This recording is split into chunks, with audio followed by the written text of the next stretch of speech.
Alhamdulillah. Alhamdulillahil qail. A'udzu billahi minasyaitonir rajim. Wassaynal insana biwalidayhi ihsana. Hamalathu ummuhu kurhan wa wada'athu kurha. Ashhadu an la ilaha illallah wahdahu la syarika lah. Wa ashhadu anna Muhammadan abduhu wa rasuluh. Allahumma salli wa sallim wa barik ala habibina wa syafi'ina Muhammadin asyrafil anbiya wa mursalin wa ala alihi wa sahbihi ajmain wa tabi'ina lahum bi ihsani ila yaumiddin. Amma ba'd.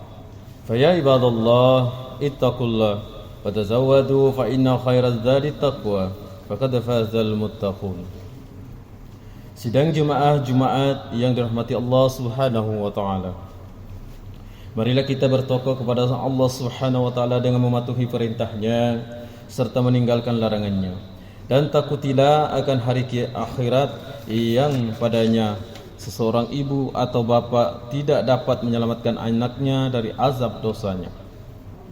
Begitu juga sebaliknya, seorang anak pula tidak dapat melepaskan ibu atau bapaknya dari azab dosa masing-masing. Sesungguhnya janji Allah itu adalah benar. Maka janganlah terpedaya dengan kehidupan dunia, dan janganlah terpedaya dengan bisikan dan ajakan syaitan yang boleh menyebabkan kita berani melanggar perintah Allah Subhanahu wa taala. Mimbar hari ini akan memperkatakan khutbah yang bertajuk Anak kurang beradab bukan salah ibu mengandung. Kaum muslimin tetamu Allah yang mulia, pastinya banyak perkara berkaitan peranan serta sumbangan para ibu akan dibawa ke pengetahuan umum, khususnya mengenai jasa dan pengorbanan mereka. Setiap detik adalah saat dan ketikanya kita dituntut untuk memperingati dan menghargai jasa dan pengorbanan kaum ibu, karena merekalah yang melahirkan kita ke dunia ini atas kurnia dan izin Allah Subhanahu wa taala.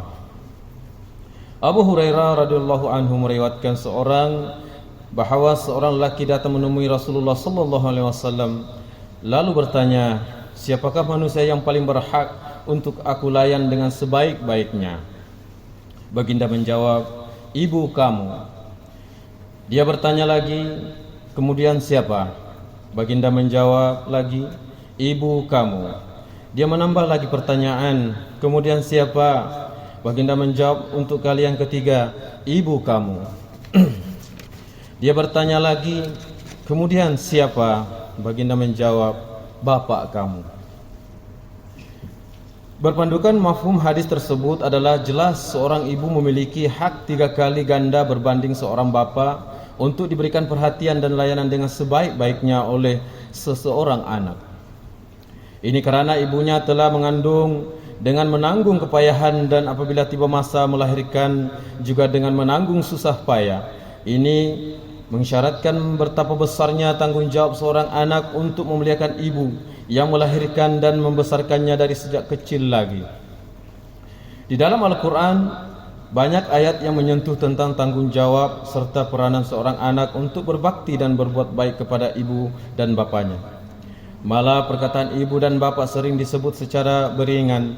Ini membuktikan bahawa tanggung jawab seorang anak terhadap kedua-dua bapanya tidak boleh dipertikaikan, seperti mana firman Allah menerusi surah Al-Isra ayat 23. A'udzubillahi minasyaitonir rajim. Wa qada rabbuka alla ta'budu illa iyyahu wa bil walidaini ihsana.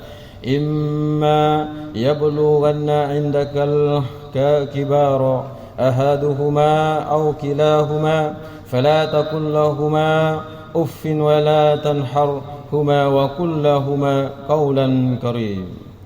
Shadaqallahul azim.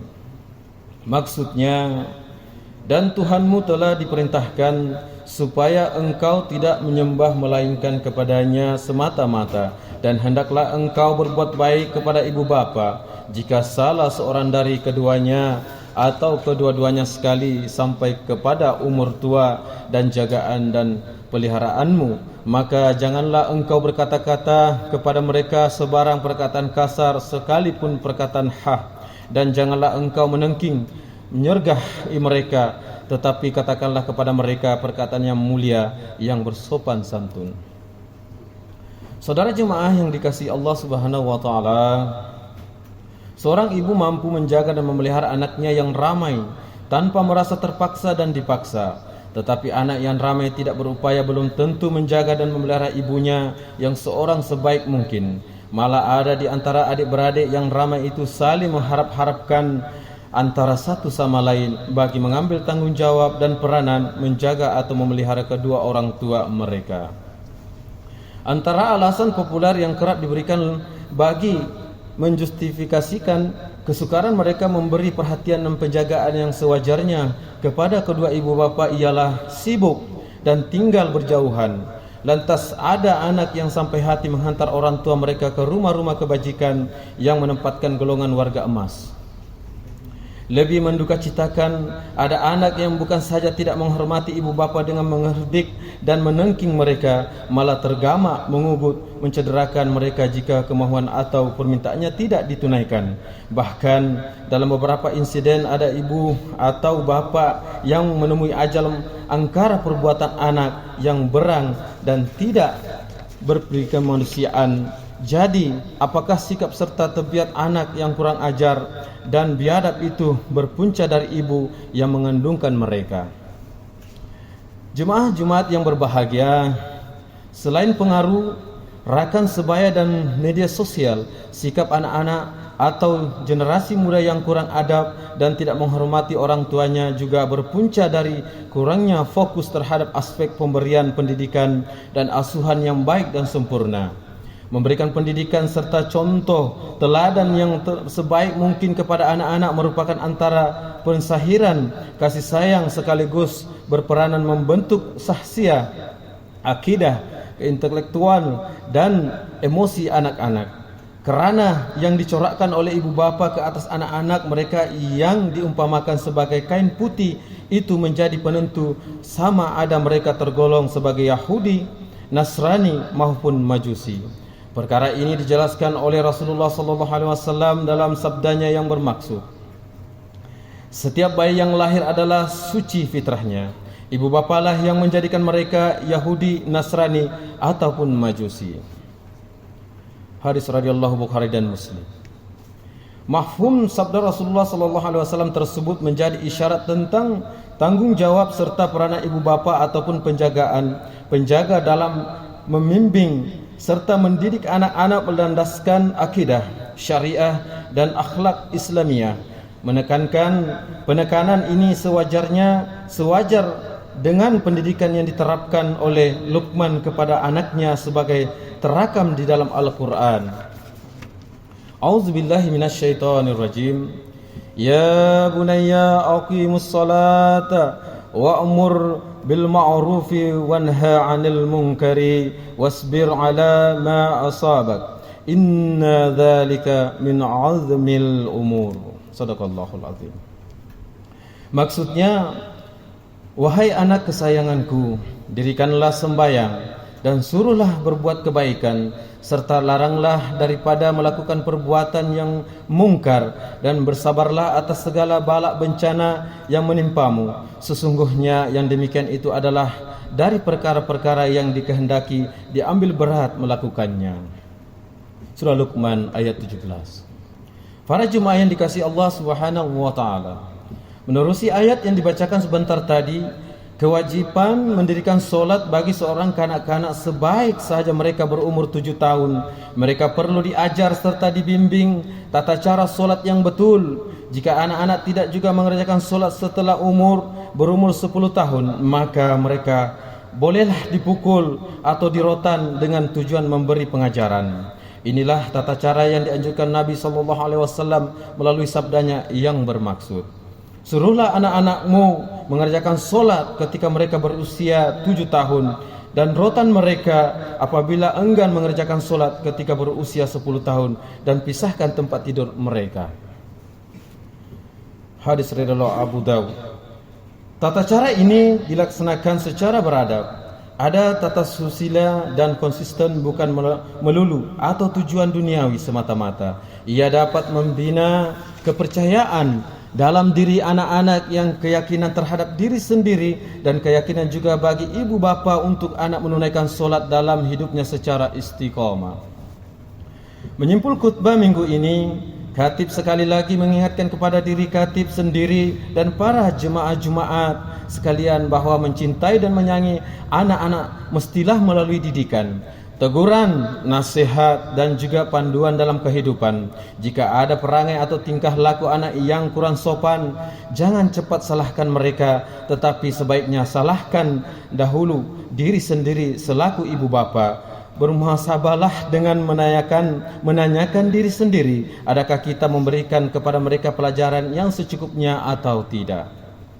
Di samping itu juga jangan lupa untuk terus istiqamah mendirikan solat dan berdoa memohon kepada Allah Subhanahu wa taala supaya dikurniakan istri dan anak-anak yang beriman dan beramal soleh. Firman Allah Subhanahu wa taala dalam surah Al-Furqan ayat 74.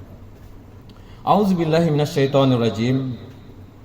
والذين يقولون ربنا هب لنا من أزواجنا وذرياتنا قرة أعين واجعلنا للمتقين إماما. Shadaqallahul azim. Yang bermaksud dan juga mereka, yaitu yang diridhai Allah, itu ialah orang-orang yang berdoa dengan berkata, wahai Tuhan kami, berilah kami beroleh dari istri-istri yang zuriat keturunan kami perkara-perkara yang menyukakan hati melihatnya, dan jadikanlah kami imam ikutan bagi orang-orang yang mahu bertakwa. Barakallahu li wa lakum bi Qur'anil azim wa nafa'ni wa iyyakum bima fihi minal ayati waz zikril hakim wa taqabbala minni wa minkum tilawatahu innahu huwas samiul alim. Aqulu qawli hadza wastaghfirullahal azim li wa lakum wa lisairil muslimina wal muslimat wal mu'minina wal mu'minat al ahya'i minhum wal amwat fastaghfiruhu innahu huwal ghafurur rahim.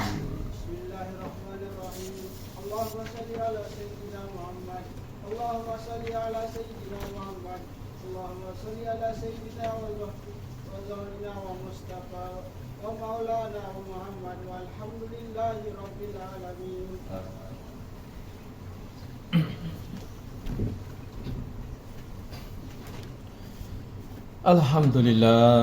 Alhamdulillahi rabbil alamin. Wassalatu wassalamu ala sayyidina Muhammadin nabiyil ummi wa ala alihi wa sahbihi tarihin wa man tabi'ahum bi ihsani ila yaumiddin. Asyhadu an la ilaha illallah wahdahu la syarikalah wa asyhadu anna sayyidina Muhammadan abduhu wa rasuluh. Amma ba'd. Fa ya ibadallah ittaqullaha haqqa tuqatih wa alamu anna Allah amarakum bi amrin azim, amarakum bis salati wa taslim ala nabiyil karim. Faqala Allah ta'ala inna Allah wa malaikatahu yusallu ala nabi ya ayyuhalladzina amanu sallu alaihi wa sallimu taslima. Allahumma salli ala sayyidina Muhammad wa ala ali sayyidina Muhammad kama sallaita ala sayyidina Ibrahim wa ala ali sayyidina Ibrahim wa barik ala sayyidina Muhammad wa ala ali sayyidina Muhammad kama barakta ala sayyidina Ibrahim wa ala ali sayyidina Ibrahim fil alamin innaka Hamidum Majid. Allahumma arda 'anil khulafa'ir rasyidin wa an baqiyati sahabati wal qarabati ajmain wa anit tabi'ina wa tabi'it tabi'in wa man tabi'ahum bi ihsani ila yaumiddin warda 'anna ma'hum ya akramul akramin. Allahumma fil muslimin wal muslimat wal mu'minina wal mu'minat al ahya'i minhum wal amwat. Allahumma anzilir rahmah wal barakah wal hidayah was salama was sakinah was sihata daimatan ala malikina, ke bawah duli yang maha mulia Sri Paduka Baginda yang di Pertuan Agung wa fahamatir ra'isyil a'la, Tuhan yang terutama yang di Pertuan Negeri Sabah. Wa ja'alillahumma hazihil baldata wa sa'ira bi'adil muslimin aminatan mutmainnah innaka ra'ufur rahim. Allahumma fad annal bala wal waba wal fahsya wal munkar wal mihan wal fitan ma zahara minha wa ma batan min baladina khassa wa min buldanil muslimin amma innaka ala kulli syai'in qadir. Ya Allah, naungilah kehidupan kami dengan kesejahteraan, keamanan dan keselamatan, serta kurniakanlah kepada kami rezeki yang halal lagi diberkati. Hiasilah diri kami dengan sifat-sifat terpuji dan jauhi kami daripada sifat-sifat yang terkeji. Ya Allah, jadikanlah kami dan daripada keturunan kami orang-orang yang istiqamah, mendirikan solat secara berjamaah, menunaikan zakat, berpuasa dalam bulan Ramadan, mengerjakan ibadah haji, mewakafkan harta dan berinfak pada jalan yang Engkau ridai. Sesungguhnya hanya kepadamu jua ya Allah tempat kami mengadu dan memohon pertolongan. Rabbana atina fid dunya hasanah wa fil akhirati hasanatan wa qina azabannar. Ibadallah, innallaha ya'muru bil adli wal ihsan wa ita'i dzil qurba wa yanha 'anil fahsya'i wal munkar wal baghi ya'izukum la'allakum tadhakkarun. Fadhkurullahal azim yazkurkum wazkuruhu ala ni'amihi yazidkum was'aluhu min fadli yu'tikum wa la dzikrullahi akbar wallahu ya'lamu ma tasna'un. Aqimussalah.